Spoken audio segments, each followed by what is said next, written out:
Tax reform is next. That is the word out of the hallways of power in Washington, D.C. While the GOP continues to try and push ahead healthcare reform, the White House and Republicans on the Hill are eyeing the next big issue to tackle, overhauling the tax code.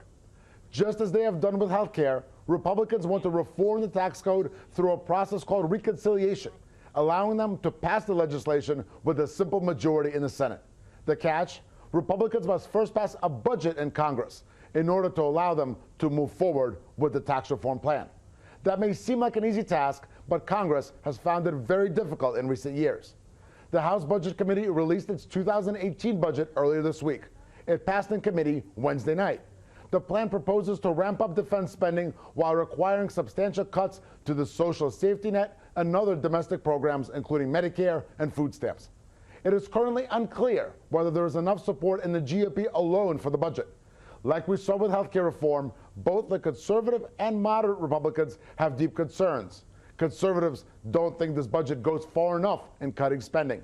Moderates think it goes too far. Republicans have the majority in both houses of Congress. They could choose to get things done without trying to work with Democrats. But to do so, the GOP on the Hill needs to be united. If they have learned anything from the healthcare struggles, it is that unity in the Republican caucus is the key to fulfilling the promises made during the 2016 campaign. Tax reform is a complicated undertaking, but it hits home for Americans in a very direct, specific way. It impacts our own personal budgets. The voters who supported Republican majorities in Congress and President Trump expect this big ticket item to get done. The GOP needs to find a way, either through unity or bipartisanship, to pass a budget and then concentrate on drastically changing how much Americans pay in taxes. And that's the bottom line.